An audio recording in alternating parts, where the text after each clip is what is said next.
Scott Lucas, a professor of international politics at Birmingham University in the United Kingdom. Professor Lucas, good to speak with you. Now, of course, hearing Trump say those things on that tape is one thing. It's remarkable in and of itself. But is there anything we haven't actually heard him tweet?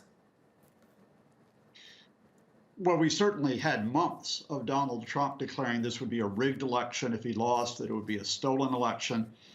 After the election on November the 3rd, we've had weeks of him putting out conspiracy theories and flat-out falsehoods, alleging fraud, at the same time that the Department of Homeland Security said this was the most secure election in U.S. history.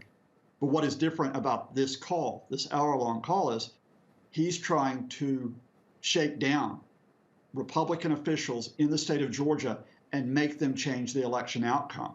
And when I use the word shakedown, I mean by applying pressure on them, by again saying that they didn't get the count right, that somehow there were hundreds of thousands of ballots that were forged, something that is untrue. And then when those officials continue to say, no, we counted, this election is legitimate, Trump actually threatens them with prosecution by talking about how they don't want to be committing criminal acts.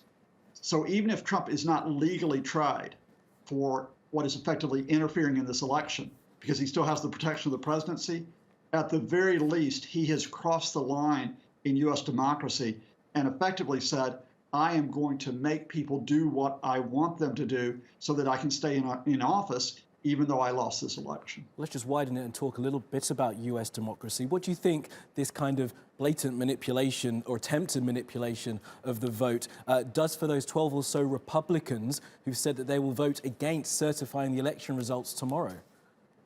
Well, I think it's more what those 12 Republican senators and more than 140 Republican representatives are doing, both on behalf of Donald Trump and at risk of damaging the U.S. system.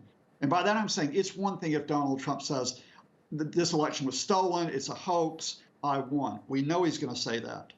But for 1/4 of the Republican senators and for 70% of the Republican representatives in Washington to enable Trump to actually say the conspiracy theories might be true, the disinformation might be true, that refusal to accept Joe Biden as president of the United States was effectively assisting the arsonist as he sets fire to the American system, no matter how wide and now how widespread that fire could be in damaging the basic institutions of American democracy.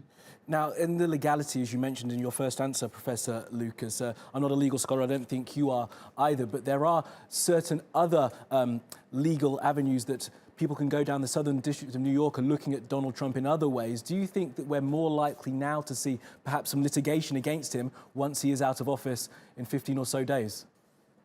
I think this last 24 hours, while being shocking, has very little effect on those wider court cases.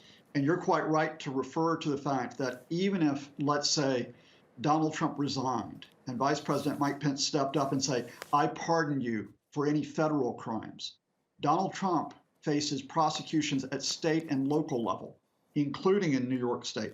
And these are on a wide range of financial charges, including tax evasion, including fraud. Now, Donald Trump has not yet been indicted on those cases.